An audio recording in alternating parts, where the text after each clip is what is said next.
Hello and welcome to Fiftyfabulous Knits. My name is Pia and I am so happy that you're joining me here for a little chat about yarn and knitting. Today is Monday, which is highly unusual. Okay, it's not, of course, unusual for a day to be a Monday. That happens every week, but it's unusual for me to be recording on a Monday. I usually record on Fridays, but come Friday, I will be in Texas, very, very busy kissing grandsons. So I thought I'd just pop in and record a video today before I leave. I am wearing my Scrappy Triangles. I just released the pattern for this one. Well, when you're watching this, let's just not go there. I just released the pattern for this and I decided that I would wear it today and do a quick little giveaway for the pattern. So if you want to win this pattern, all you have to do is comment on this episode in the comment section below. I'm gonna use my trusted old comment picker, and when I do that, it also means that I cannot answer your comments, because then I would have a much too good chance to win. But if you have a question for me, please reach out via email or Instagram, Ravelry even, and I will of course do my best to answer you there. Yeah, but comment and one of you will win the pattern for this lovely summer tee.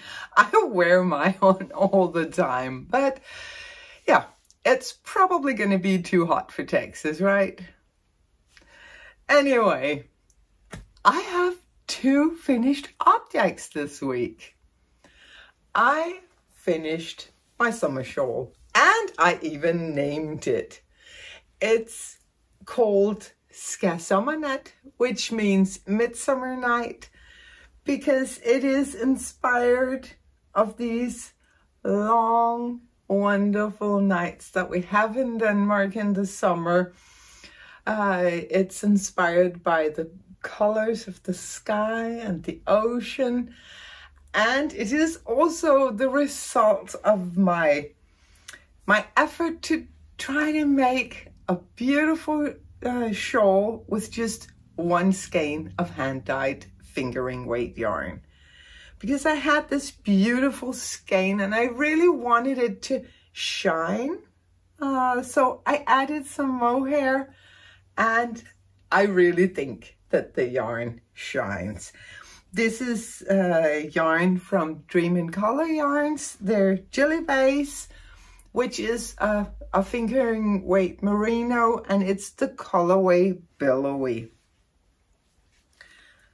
And it is this beautiful blue color that just reminded me of childhood summers in Denmark, with all the blues and the cold nuances, like the little thread of the sky. So yeah, I finished this one, and this, I guess, is appropriate for Texas because they do aircon. So this is definitely going in my suitcase. I don't know when the pattern for this will be out, because I promised myself to slow my pace for the next month or so while I'm visiting in Texas and bringing the kids back home to Denmark. They haven't been in Denmark for 2.5 years.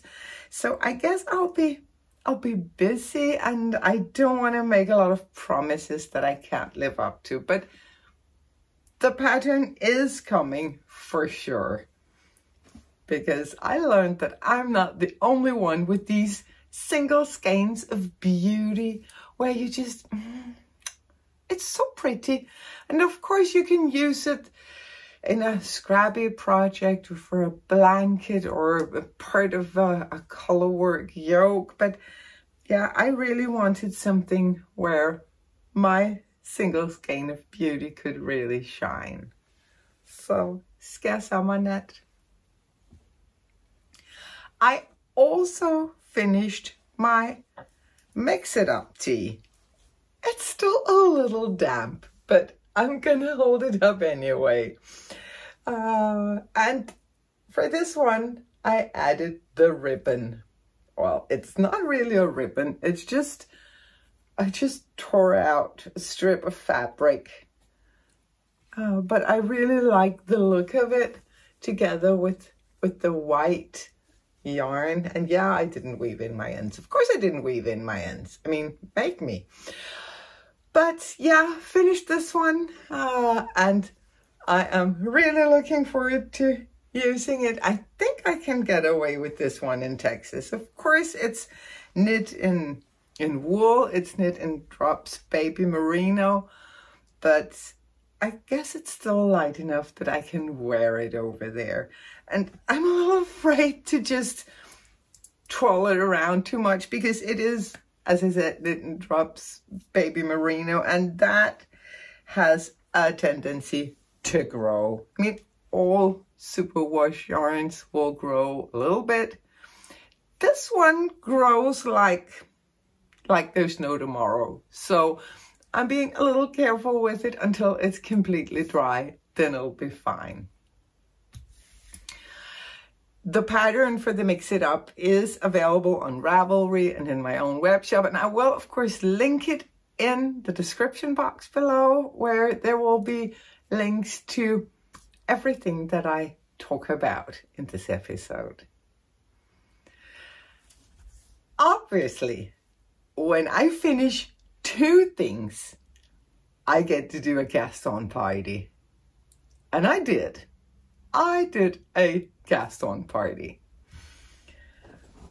First of all, I have always been admiring Andrea Mowry's Shifty sweater. It is so pretty. She's a genius to take a simple, traditional slip stitch pattern and then let the yarn make it into something so special. I mean, I'm a fan. I am truly a fan. I'm also a fan of the spin cycle yarn that is used for the original Shifty. I don't know what to say. It's hand spun. I mean, this is skilled people who craft this yarn. It is worth every penny, but it's a lot of money and it's way out of my budget. If I were to order spin cycle yarn for the Shifty to have it sent to me in Denmark or in Italy, it would be almost $500, which is just not gonna happen. And I know that if I buy it when I'm in Texas, it would be much cheaper. And I have been oohing and ahhing and just holding the yarn when I've been visiting the McKinney Knittery. They have a nice selection there, and I've been putting together colorways and dreaming. And let's be honest, given sufficient time, I would have come up with an excuse to buy the spin cycle yarn. But now I don't have to anymore, because last week I visited one of our Danish hand dyers by Kiloek, and she had some Latvian wool that was with these long color shifts. And when I saw it, I was like, I can make a Shifty from that. And what do you know? I can. I definitely can. Isn't it beautiful? I love this. It's this pattern. This is perfection. And it's such a fun knit. It is just like my other whips, unput-downable, which is a problem. I want to be knitting all the time because, oh wow, look. It's so pretty. And this yarn, I can get away with $50 rather than $500. That makes sense. I know it's not the same. I know this is not hand spun. There's a million good reasons why the spin cycle yarn is expensive. It is a luxury yarn. But I am very happy with this. This is what it looks like caked up. So you can see these long color changes.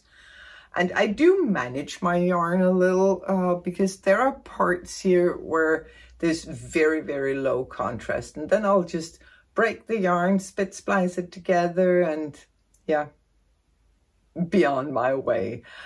But this is also a lovely yarn.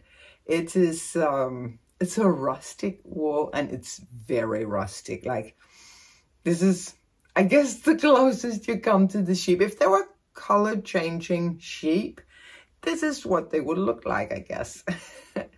And it has these little scraps of hay in there, and it's just, yeah, even smells like sheep. Ooh, woolly. So lovely. And yeah, again, cannot say enough good things about this pattern. This is amazing. So I am having a lot of fun with my Shifty.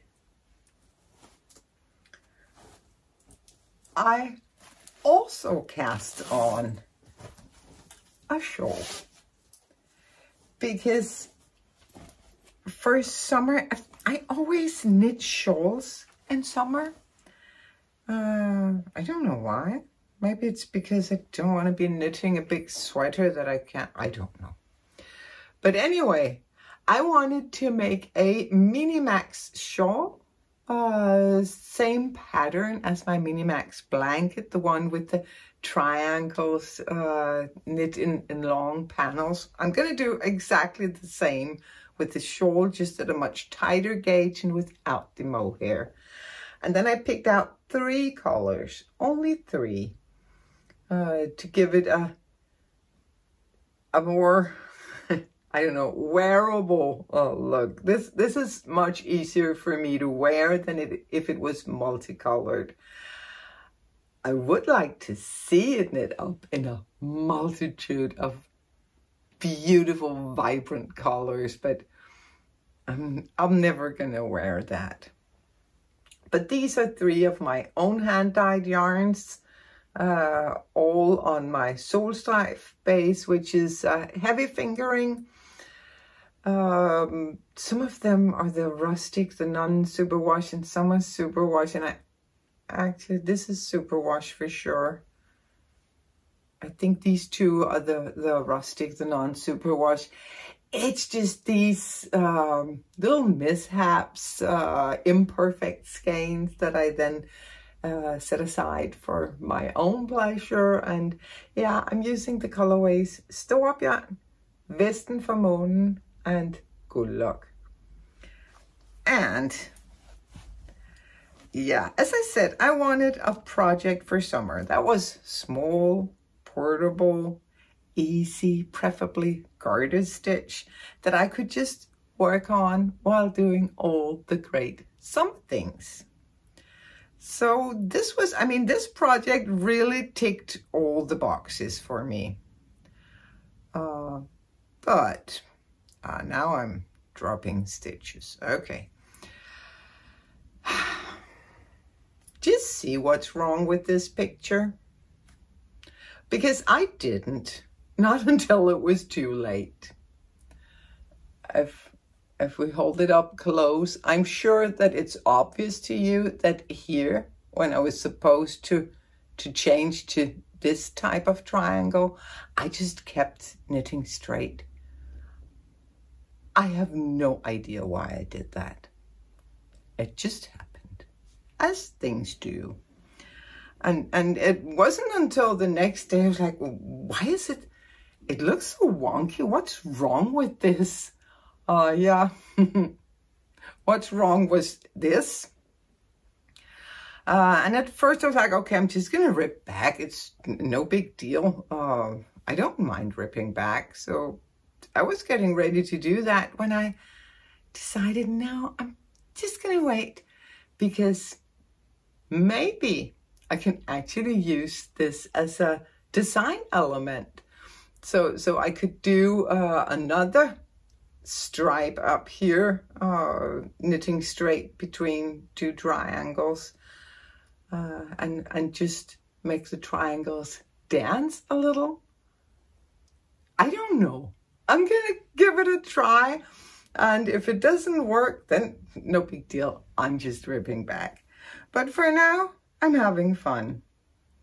I am knitting it on straight needles, on the cubics, short needles. These are just 20 centimeters, which is not quite enough to allow me to spread it out, but it's just so easy to sit with. It doesn't, I don't get tangled in either needles or cables, and I can just sit in it like I did in the old days where everything was worked flat and on jumper needles. So there's a bit of nostalgia to this knit as well. So yeah, I'm just, this is really just trying things out, see what happens. If I never show it again, it's because I decided that it didn't work. So time will tell.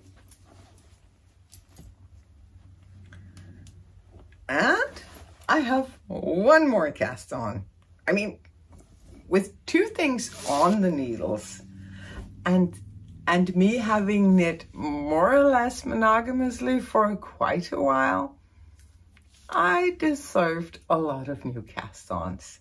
So I cast on for some plain knitting, because Dallas is, it's a long flight, and I wanted something to keep me entertained. So I cast on for my Scrappy shawl. I have been talking about this shawl for a long time, that I wanted to do a scrappy shawl. And yeah, you can't see much, but I'm gonna do this winged shawl, but then when I get to the end, I'm not gonna just let the wings hang. I'm gonna okay, I'm gonna then work some color work. Okay, skip that, let's go back. When my shawl is long enough, I'm not just gonna bind off to have these long wings.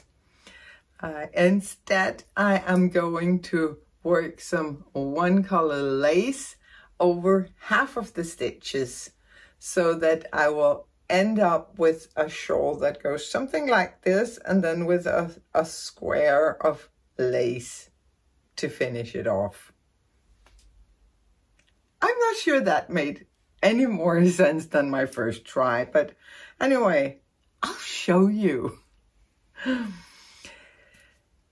Most of this yarn is actually from Knitter's World, the hand dyer behind the yarn for this Scrappy.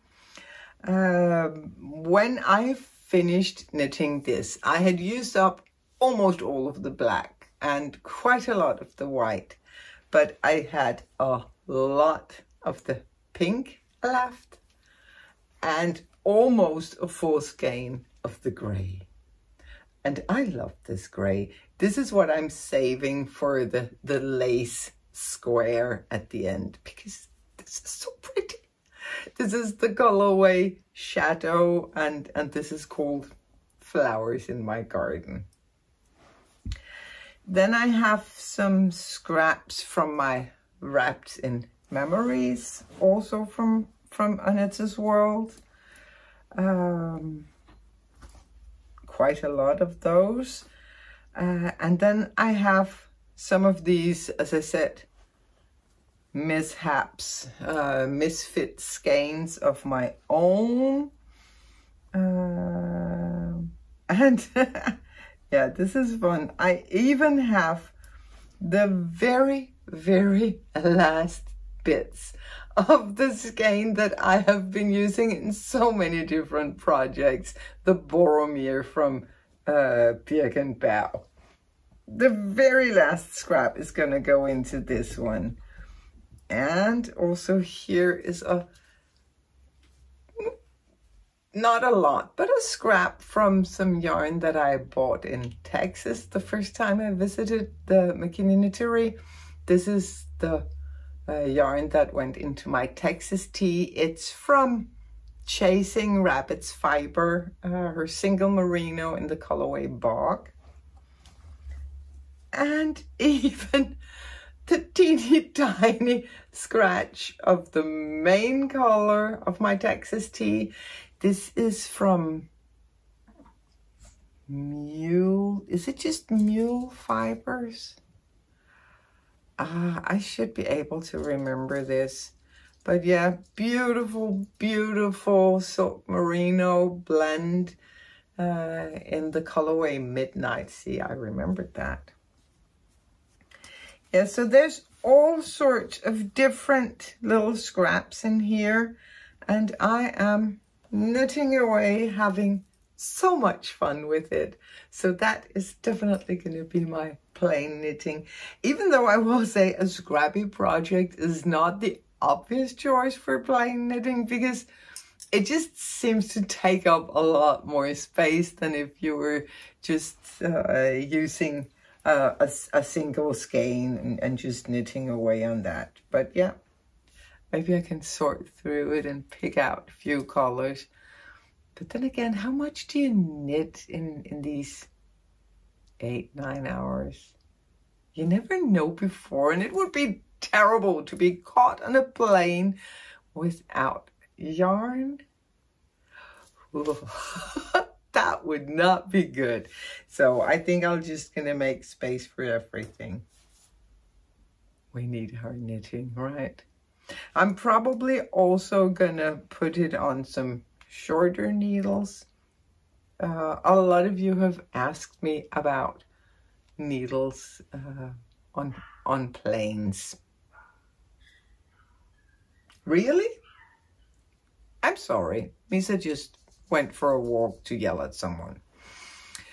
A lot of you have asked about needles on planes, and it's impossible to get a definitive answer, or at least impossible for me. If anyone gets a definitive answer, please let me know, because I do stress out about it every time. Some will say contact the airline, but it's not the airline who's in charge of security.